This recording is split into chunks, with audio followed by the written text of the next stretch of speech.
by nature. I mean, let's be honest. Some people have got a negative blood group. It's just the way some people are.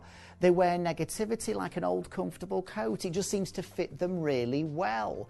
So they're the kind of people that even if they won the lottery would say, just my luck, it wasn't the rollover week. You know, and their mantra for life, never forget, every silver lining has a black cloud. But I want us to be careful of these people, because sometimes I think we need to challenge them, because sometimes I think they're unaware of how their negativity and their misery can impact those around them. Maybe you could even use humour to diffuse the situation. You know, how long have you been a motivational speaker then? But I think we need to be careful that although people might be miserable by nature, let's just be prepared to challenge that and sometimes use humour to diffuse the situation. Second point would be this. A reason why people are negative? Maybe they're lacking confidence. Maybe they're lacking confidence. Definitely something worth talking about here. People, as Debbie Daly once mentioned, generally when people are negative, it comes from a place of pain, okay? And in an organizational situation, you may be dealing with someone who is lacking confidence, feeling a little insecure, and that can certainly lead to negative behavior. I mean, think about it. And he's going to talk about injustice in a minute, but you can often have, with lack of confidence, a sense of injustice. Why? If you're not as skilled as a coworker and that coworker got a raise, I know a personal situation that happened about 7 years ago when I was working for Konica Minolta. This young kid, he was about 19, came in and he got a raise that put him above somebody that had been there on and off for like 15 years. The guy flew off the handle. The older guy lost his fucking mind. But the truth is this younger guy had more training in computers, and we were going that way. We were going that direction with networking and less paper production from the copiers and more, document saving on servers and whatnot. So he kind of had an unfair advantage that the market called for, and therefore the raise. And the other guy was either choosing not to learn so much about computers or just didn't think he needed, whatever. And he got essentially outraised. So whose fault is that? Whose fault is that? So now this guy feels like he's a victim, and he becomes more negative as a result. And in reality, it's the market he should be mad at, because the market's what got him. So how do you fix that? You go and you fucking learn about computers. That's one way to look at it. But we're going to get more into the depths of the roots of this negative behavior and how you can identify where someone's really coming from when they're really just being dicks. Yeah, we'll get into that. Let's do this, though. There's been a lot of change. People are moving out of their comfort zone.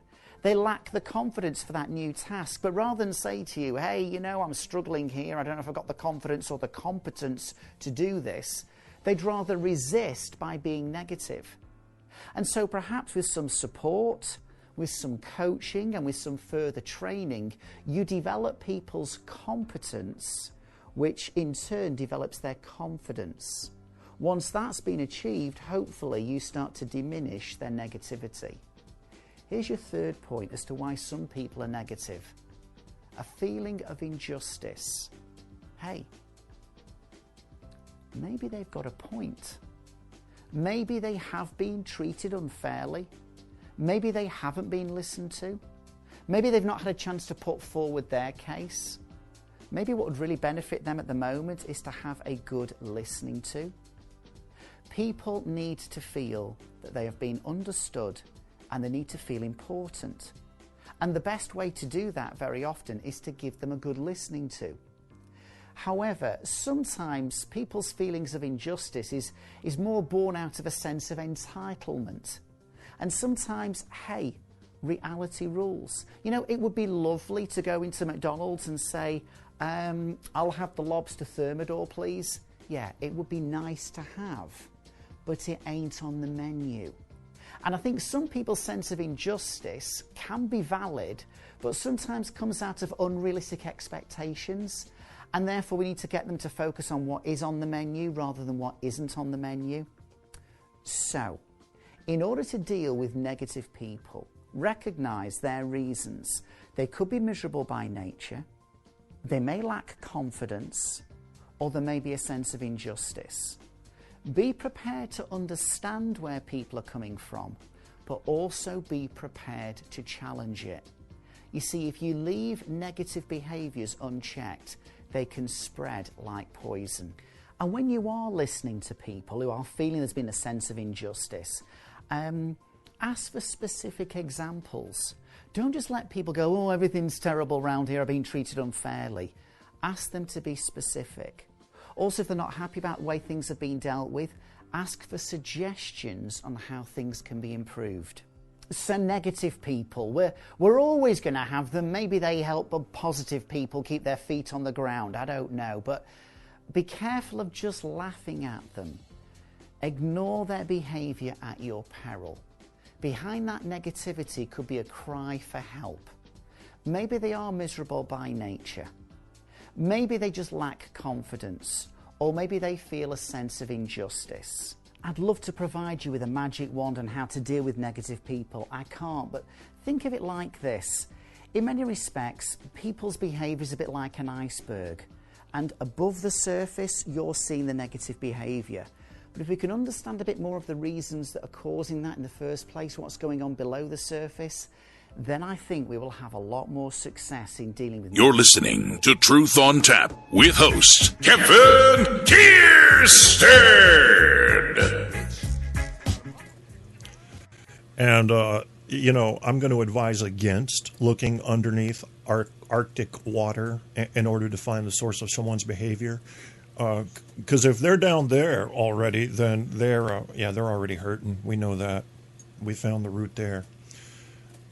So let's talk a little bit more about this. One of the things you're going to want to be looking for if you're trying to figure out why someone's negative, you're going to have a sense of incompetence or irrelevance. You see that a lot with radio show hosts. The ones that are always negative and don't have very many followers, they're just mad that they can't matter. It's a sad thing to see because it's so that's almost like psychological braille. It's very easy to read. I could read it with my eyes closed. But there are more complex forms of the source of this negativity. And a lot of times it comes from a sense of injustice. You hear Diary of a Mad Black Woman or Young Angry Black Males. There's a sense of injustice there, and a lot of it is justified. Some of it isn't. It depends on the person. It depends on the situation. Once someone gets into a victim status, they will just about justify anything as an act against them. Have you noticed that if you know somebody who's always crying victim, they become a permanent victim. Everything's out to get them. Now, I'm not calling that paranoia. That's a whole nother game. But you'll see that a person who likes to be the victim will find new things, surprising things that won't make sense to you, that are also causing them strife. What a shame that is.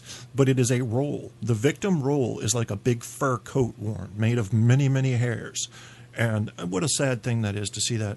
And that people, what I've noticed is people that get into a role like that, not just victim, but that's one example, cannot see it. You cannot see corruption from the island of corruption, which is one of my sayings to describe Hillary Clinton. I never disliked Hillary Clinton until I started listening to her message and everything and noting the lies. I can't stand a motherfucking liar. And she seems to think that it's okay to lie as long as you don't do it with too much ill intent. Forget about effect. Ill intent is important to her. Or if others got away with it, she believes she should. And that's not the way you should come at politics or anything that is supposed to be filled with an honorable person. You don't come at it with, well, technically that wasn't illegal, or this has been done by people before, so technically I was following a precedent. Nah, that's no good.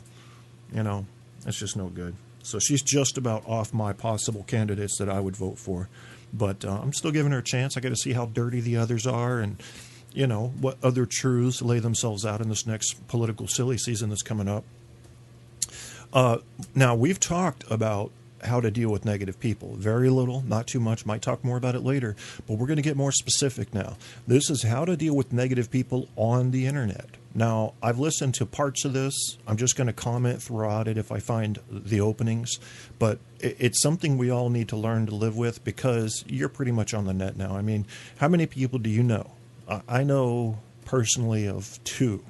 and they are my parents, who will not get on the internet. They just won't. So you're going to be on there. You're going to have people talking about you. This is a new kind of a thing because, for one thing, these records are semi-permanent. And for another thing, they kind of last forever. They follow you around. It isn't like the old village tales. I mean, they keep on going. So let's get on with how to deal with negative people on the internet.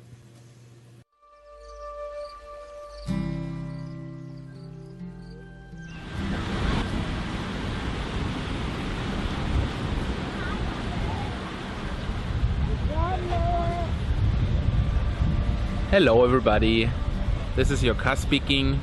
Today I wanted to talk to you. It's the end of 2013, probably the last video, and I wanted to grab this opportunity to talk to you about how you can deal with negativity, especially negativity on the internet, because that's something we all have to deal with to one degree or another. And first off, I just want to share how Katie and I do this, how we deal with that, and just give you some food for thought. We just very consciously decided not to give it any attention.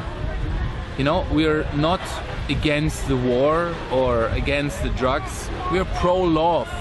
We're pro-clarity and eating fresh, healthy foods. We're not against Monsanto. We're pro-buying organic, GMO-free food. You see? So that's a very conscious choice we do right there, because in my experience, in belief also, if you focus on the negative things in life, you make yourself part of the problem. You feed the negative loop, you feed the problem, you're thinking about the problem, you become the problem. I want to be concentrating on the solution. I want to be the solution, you see? So that's why I very consciously do not even think about it, or talk about it, or post about it, or join causes. I get daily questions from people, join my petition against animal cruelty, and you know, I don't do it. I'm not wanna be part of the problem. I wanna be part of the solution. You see where I'm getting with this? People who are very much into conspiracy and negativity, they don't understand, but I don't care. That's how I deal with it. And what good did it do to make a war on terror, to make the war on drugs, to be against animal cruelty? Did we get anywhere with that? Imagine for a second, if we all would decide, all humans on Earth would decide to concentrate for one entire day only on positive things, and to ignore, or to not ignore, but not to put attention on negative things, to just concentrate on love and positivity. From the deepest bottom of my heart, I believe we would flip this world upside down.